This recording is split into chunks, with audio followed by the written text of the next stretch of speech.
बुलढाणा जिले के शिंदे गुट के विधायक संजय गायकवाड़ ने यूसीएन न्यूज से खास बातचीत में कहा कि पिछले दिनों एनसीपी और कांग्रेस जिस तरह से शिवसेना को खत्म करने का प्रयास कर रही थी, उससे परेशान होकर उन्होंने एकनाथ शिंदे के साथ जाने का फैसला लिया। संजय गायकवाड़ ने कहा कि पिछले 2.5 साल में उन्हें ना तो मातोश्री और ना ही वर्षा में प्रवेश मिला। उन्होंने कहा कि जब आदित्य ठाकरे ने एकनाथ शिंदे को विधान परिषद और राज्यसभा चुनाव से अलग रखने का निर्णय लिया था, तब उनकी आंखों से आंसू आ गए थे। हालांकि संजय गायकवाड़ का कहना है कि आज भी उनके मन में मातोश्री और ठाकरे परिवार के लिए सम्मान है।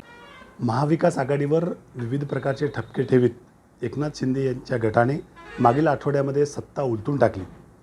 या सत्तेच्या राजकारणामध्ये एकनाथ शिंदे यांच्या गटासोबत किंवा त्यांच्या प्रत्यक्ष त्यांच्यासोबत एक आमदार होते, ते म्हणजे संजय गायकवाड। संजय गायकवाड हे बुलढाणाचे राजकारण, सत्ता आणि आता मंत्रिमंडळाचा विस्तार या सर्व विषयावर बोलण्यासाठी आज आपल्या सोबत खुद्द संजय गायकवाड आपल्यासोबत आहेत। आपण त्यांच्याकडून या संदर्भात विशेष बातचीत करूया।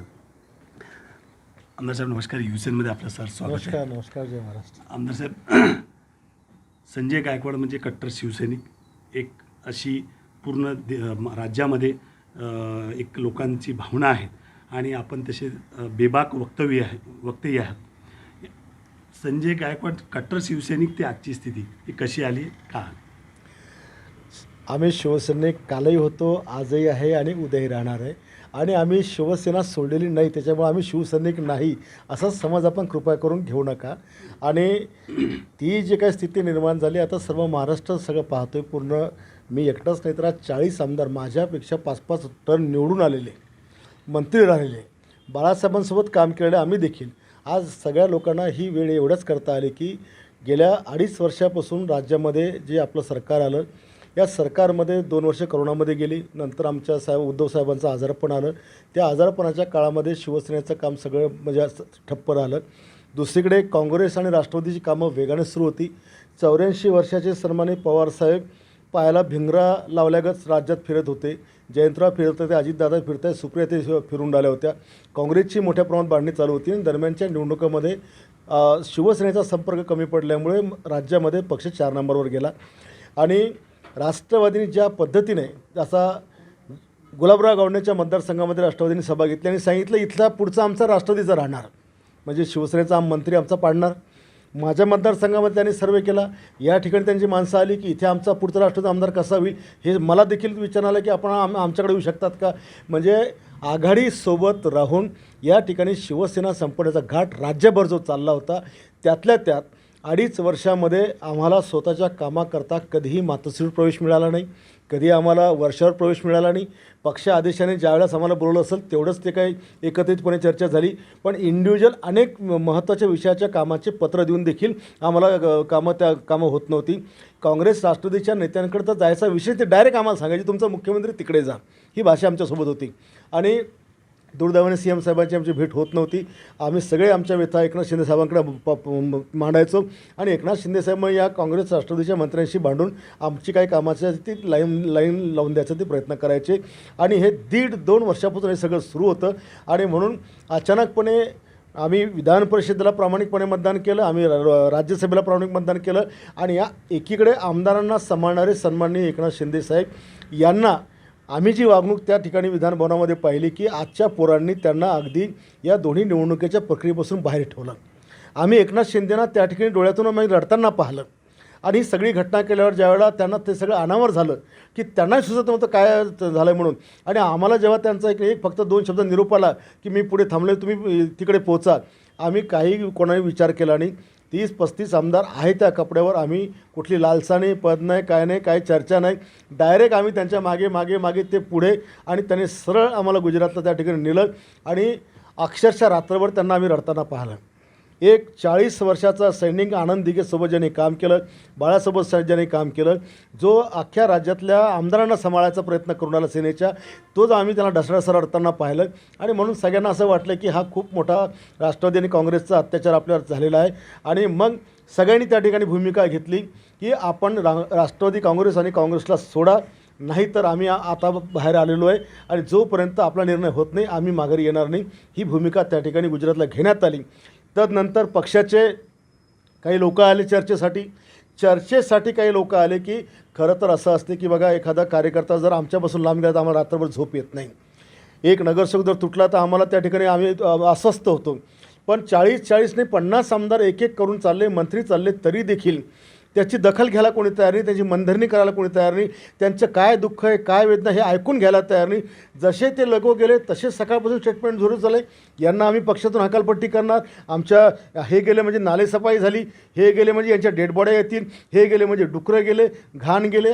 ही काय काय भाषा होती? म्हणजे आमचं दुखणं काय ते ऐकायला दिलं सोडून. नाही, पण या व्यतिरिक्त आपली उद्धव ठाकरे साहेबांसोबत वरही काही तीव्र नाराजी समोर ऐकवायच मिळालेली आहे. काय ती नाराजी होती? आपण मातोश्रीचं वेळोवेळी नाव घेता, मातोश्रीला चिडा लावतो असे नेहमी आपल्या भाषणातून आम्ही ऐकत होतो, परंतु त्याच मातोश्रीवर आपल्यासोबत काहीतरी इन्सिडेंट झालेला असं ऐकलं. आम्हाला मातृश्रीवर आजही आमच्या आदरास्थानी आहे. बाळासाहेबांचा तो सहवासात त्यांचा जन्म सहवास तिथे झालेला आहे, ती आम्हाला सदा प्रिय आहे.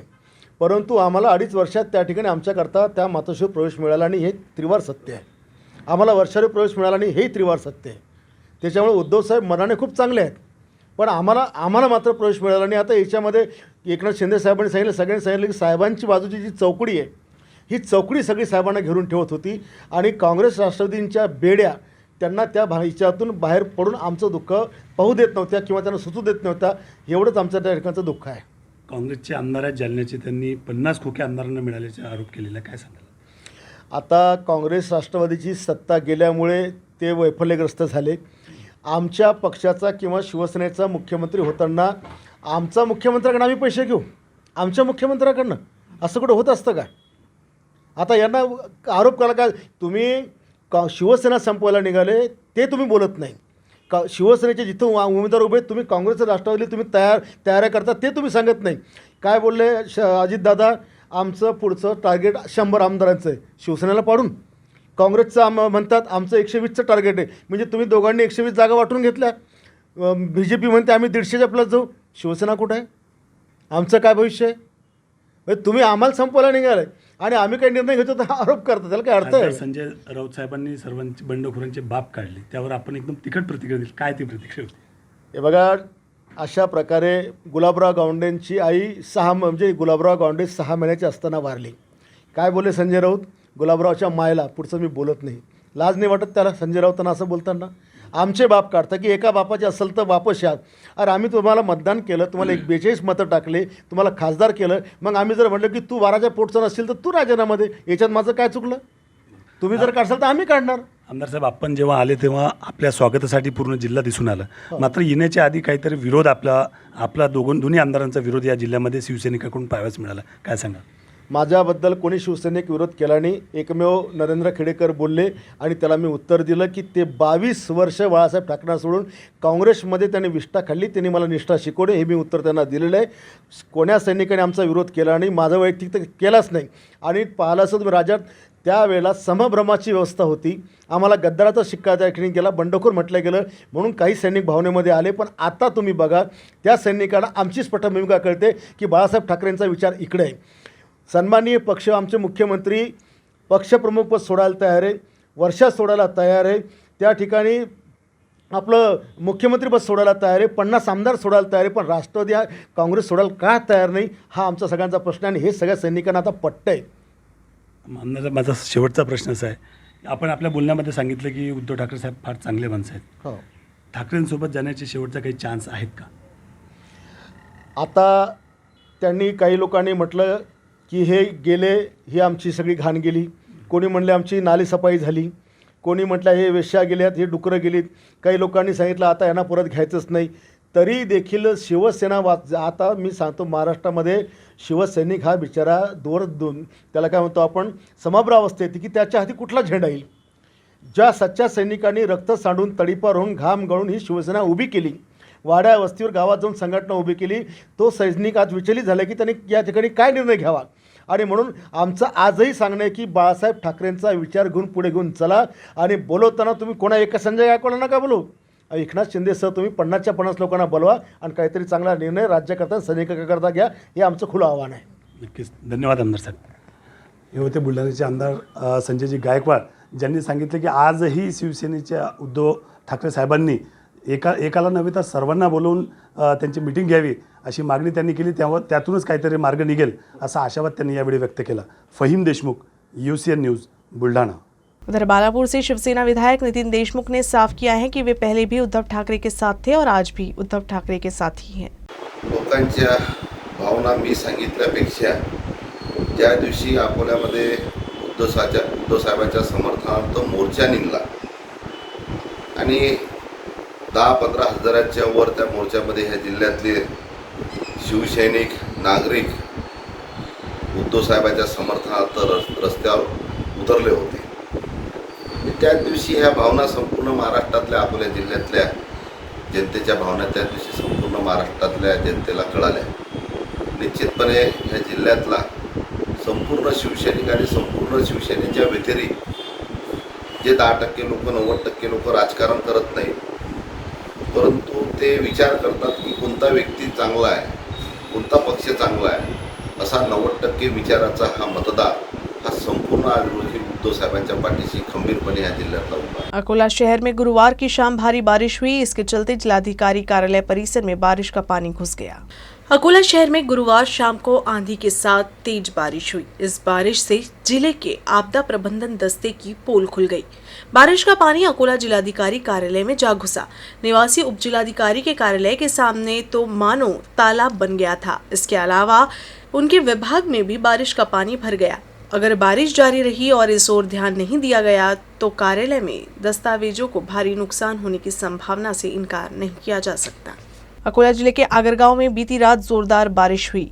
गांव के लेंडी नाला का पानी कई घरों में घुस गया, जिससे गांव के लोगों को काफी परेशानियों का सामना करना पड़ा. आइए देखते हैं आगरगांव में बारिश से हुए नुकसान की ये तस्वीर. बीती रात हुई भारी बारिश के कारण आगरगांव के घरों में पानी भर गया. इस बारिश से गांव के लेंडी नाले में पानी भर गया.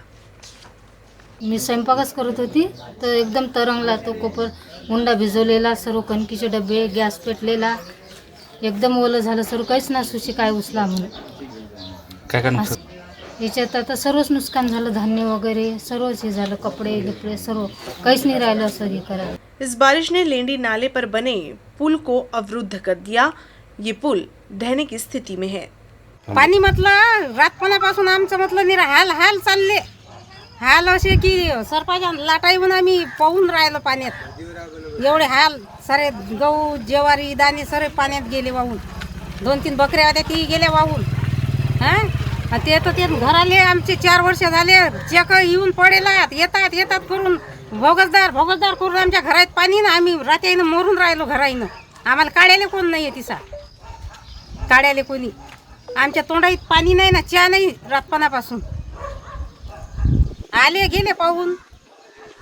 त्याचं काम केलं त्यानं पाहून जायचं आता. आणि लवकर आमची काळजी करा म्हणा सरकारले. आगरगांव के बुजुर्गों का कहना है कि ऐसी बारिश और बाढ़ पहले कभी नहीं देखी. एवढा मोठा पूर पाहिला नाही 72 वर्षात. आणि आज जो पूर आला तो एकदम पाणी आलं, ढगफुटीसारखं पाणी आलं. सर्वात मोठा पूर झाला आणि नुकसान लोकांचं भयंकर झाले. ये ग्रामीण सरकार से मदद की उम्मीद कर रही हैं. प्रशासन ने नुकसान का पंचनामा करना शुरू कर दिया है. ऐसे में ग्रामीण जल्द से जल्द मुआवजे की मांग कर रही हैं. Sanjay Chakranarayan, UCN news, Akola. अकोला जिलाधिकारी कार्यालय स्थित लोकशाही हॉल में प्राकृतिक आपदा प्रबंधन ने समीक्षा बैठक ली. इस समीक्षा बैठक में विभिन्न मुद्दों पर चर्चा की गई. प्राकृतिक आपदा प्रबंधन के कार्यों की समीक्षा के लिए अकोला जिलाधिकारी कार्यालय के लोकशाही हॉल में समीक्षा बैठक की गई. बैठक के दौरान फसल ऋण आवंटन, फसल बीमा, जिले में उर्वरक और बीज की उपलब्धता, बीज के भंडारण और मिलावट पर की गई कार्रवाई, उर्वरक योजना, बाढ़ नियंत्रण योजना, कोविड की वर्तमान स्थिति, नियंत्रण से संबंधित मुद्दों की समीक्षा, साथ ही दवाइयों की उपलब्धता, कोविड टीकाकरण आदि मुद्दों का जायजा लिया गया. जिले के गांव जहां हर मानसून में बाढ़ आती है, ऐसे गांवों में बाढ़ नियंत्रण के उपाय करने के निर्देश दिए गए. इस दौरान जिला कलेक्टर नीमा अरोरा, जिला परिषद की मुख्य कार्यकारी अधिकारी सौरभ कटारिया, मनपा आयुक्त कविता द्विवेदी, राजस्व उपायुक्त संजय पवार, अपर collector Anil Khadkare, resident deputy collector Sanjay Khadse और जिला योजना अधिकारी गिरीश शास्त्री उपस्थित थे. अकोला जिला महिला अस्पताल में एक निजी एजेंसी द्वारा भर्ती प्रक्रिया में वित्तीय लेन देन होने का आरोप वंचित बहुजन आघाड़ी ने लगाया है। ये भर्ती प्रक्रिया रद्द करने और नए सिरे से भर्ती प्रक्रिया शुरू करने की मांग का निवेदन आघाड़ी ने स्वास्थ्य उप निदेशक को सौंपा है। डीएम एंटरप्राइजेस ने अकोला जिला महिला अस्पताल में 103 कुशल लोगों की भर्ती की है। डीएम एंटरप्राइजेस ने भर्ती प्रक्रिया की जानकारी दिए बिना ही भर्ती कर ली। साथ ही जिला महिला चिकित्सालय एवं उप निदेशक स्वास्थ्य कार्यालय के कर्मचारियों के परिजनों का चयन कर 103 अभ्यर्थियों की सूची घोषित कर अभ्यर्थियों की भर्ती करी। रोगी कल्याण समिति द्वारा अनियमितता और वित्त लेन देन के संदेह में शिकायत दर्ज कराने के बाद उम्मीदवारों के दस्तावेजों की जांच की गई। इनमें जिन 17 कर्मचारियों की भर्ती की गई थी उन्हें शैक्षणिक योग्यता न होने के बावजूद संविदा कर्मचारियों के रूप में भर्ती किया गया था। स्वास्थ्य विभाग के उन कर्मचारियों के परिजनों को वीरता दी गई जिन्होंने कोविड में जान की परवाह किए बिना अपना काम किए हैं। आरोप है कि गुणवत्ता के आधार पर भर्ती प्रक्रिया का पालन किए बिना मनमाने तरीके से भर्ती की गई है। वंचित बहुजन आघाड़ी ने उप निदेशक स्वास्थ्य सेवा बोर्ड अकोला को निवेदन देकर नई नियुक्ती करने की मांग की है। जिल्हा स्त्री रुग्णालयात कंत्राटी पद्धतीनं जी भरती करण्यात आली होती त्या भरती करण्यात फार मोठा भ्रष्टाचार झाला आणि यात सर्व संपूर्ण नातेवाईकांनाच लावलेला आहे। पण ज्या लोकांनी कोरोनाच्या काळात काम केलं त्या लोकांना सुद्धा डावलून आपले नातेवाईक याच्यामध्ये भरलेले आहेत आणि म्हणून वंचित बहुजन आघाडी अकोला जिल्ह्याच्या वतीनं मागच्या वेळेस सुद्धा एक तक्रार करण्यात आली। त्यावेळेस 17 लोकांना कमी करण्यात आलं, पण आजही 103 लोक मात्र आज नातेवाईकच यांचे सर्व या जिल्हा स्त्री रुग्णालयात काम करतात। म्हणून वंचित बहुजन आघाडीच्या अकोल्याच्या वतीनं या ठिकाणी आज आरोग्य उपसंचालकाला निवेदन देण्यात आलं की या भ्रष्टाचाराची चौकशी त्वरित करावी, अन्यथा वंचित बहुजन आघाडी रस्त्यावर उतरल्याशिवाय सोडणार नाही। अकोला जिले के तिल्हारा तहसील में हिवरखेड़ पुलिस ने जरी के एक युवक के पास से एक देसी कट्टा जब्त किया है। पुलिस ने उसे गिरफ्तार कर लिया है। मिली जानकारी के अनुसार आरोपी की पहचान हिवरखेड़ के खोबरागढ़ी प्लॉट निवासी उमर बेग वकील बेग के रूप में हुई है। युवक देसी कट्टा के लिए जरी में अपने दुपहिया वाहन से खेत की ओर से जा रहा था। स्थानीय अपराध शाखा की एक टीम ने आरोपी को पकड़कर हिरासत में लिया। आरोपी की दुपहिया वाहन की तलाशी के दौरान दुपहिया गाड़ी के टूल बॉक्स में कट्टे के मैगजीन का फायरिंग पिन भी मिला। पुलिस ने आरोपी को गिरफ्तार कर देशी कट्टा और दुपहिया वाहन जब्त कर ली है। आरोपी के खिलाफ आर्म्स एक्ट के तहत मामला दर्ज किया गया है। आरोपी को हिवरखेड़ पुलिस को सौंप दिया गया है और आगे की जांच हिवरखेड़ पुलिस कर रही है। आने वाले दिनों में राज्य की एसटी के साथ सभी पब्लिक ट्रांसपोर्ट को ग्रीन फ्यूल पर चलाया जाएगा, ये कहना है उप मुख्यमंत्री देवेंद्र फडणवीस का। केंद्रीय सांस्कृतिक मंत्रालय द्वारा आयोजित आज़ादी का अमृत महोत्सव अंतर्गत संकल्प से सिद्धि नामक परिषद में उन्होंने ये बात कही है। उन्होंने कहा कि समृद्धि महामार्ग की रूपरेखा मैंने और मुख्यमंत्री एकनाथ शिंदे ने तैयार की थी और जल्द ही इसका एक सेक्शन यातायात के लिए खोल दिया जाएगा। इस कार्यक्रम में मुख्यमंत्री एकनाथ शिंदे और केंद्रीय परिवहन मंत्री नितिन गडकरी भी उपस्थित थे। आज हम लोग चाहते हैं कि ट्रांसपोर्टेशन के सेक्टर में पब्लिक ट्रांसपोर्ट महाराष्ट्र में हम कंप्लीट पब्लिक ट्रांसपोर्ट ये क्लीन फ्यूल पर ले जाए और उसको एक हम लोग उसकी फेजेस भी तैयार कर रहे हैं। आने वाले दिनों में पब्लिक ट्रांसपोर्ट में कहीं पर भी कन्वेंशनल फ्यूल का इस्तेमाल न हो, इस प्रकार का भी प्रयास हम लोग करेंगे, जिसकी शुरुआत हमने महानगरों से की है। महानगरों में हम लोग ट्रांसपोर्टेशन सिस्टम को क्लीन सिस्टम में परिवर्तित कर रहे हैं और धीरे धीरे हमारी जो स्टेट ट्रांसपोर्ट है उसको भी हम लोग अल्टरनेट फ्यूल की ओर ले जाएंगे। तो मुझे लगता है कि इससे एक जो COP22 की बात की तो उसके जो हमारे जिन चीज़ों तक हमको पहुंचना है वो पहुंचने में मदद तो होगी, लेकिन उसके साथ साथ एक इंडस्ट्रियल ग्रोथ के लिए, एक मैन्युफैक्चरिंग के लिए एक नई इकोसिस्टम भी उससे तैयार होगी। स्थानीय स्वराज संस्था के चुनाव के लिए जाहिर की गई प्रभाग रचना को रद्द करने की मांग भाजपा ने की है। भाजपा नेता चंद्रशेखर बावनकुले ने चुनाव आयोग को पत्र लिखकर प्रभाग रचना को रद्द करने की मांग की है। एकनाथ शिंदे के मुख्यमंत्री बनते ही महाविकास आघाड़ी सरकार द्वारा लिए गए सभी निर्णय पलटे जा रहे हैं। सुप्रीम कोर्ट के हस्तक्षेप के बाद स्थानीय स्वरूप संस्था के चुनाव के लिए प्रक्रिया शुरू हो गई है। ये प्रक्रिया अंतिम चरण में पहुंच गई है। ऐसे में भाजपा ने प्रभाग रचना रद्द करने की मांग की है। भाजपा नेता चंद्रशेखर बावनकुले का आरोप है कि अधिकारियों पर दबाव डालकर गैरकानूनी रूप से प्रभाग रचना की गई है। अब इस पर चुनाव आयोग क्या निर्णय लेता है, इस पर सभी की नजर रहेगी। मागच्या सरकारच्या काळामध्ये निवडणूक आयोगाच्या अधिकाऱ्यांच्या नियमागत उल्लंघन करून अधिकाऱ्यावर प्रेशर टाकून ज्या पद्धतीने चुकीच्या ज्या प्रभाग रचना झाल्या आहेत या पुन्हा रिव्हेरीफाय कराव्या। जेवढ्या हरकती सूचना आल्या ते एका मिनिटात फेटाळल्या गेल्या, त्या हरकती सूचना पुन्हा विचारात घ्याव्या आणि निवडणुकी आयोगाच्या नियमाप्रमाणे या पुन्हा कराव्या, नंतरच निवडणुका घ्याव्या। त्याशिवाय महानगरपालिका, नगरपालिका, जिल्हा परिषदच्या निवडणुका होऊ नये, राजकीय होतील।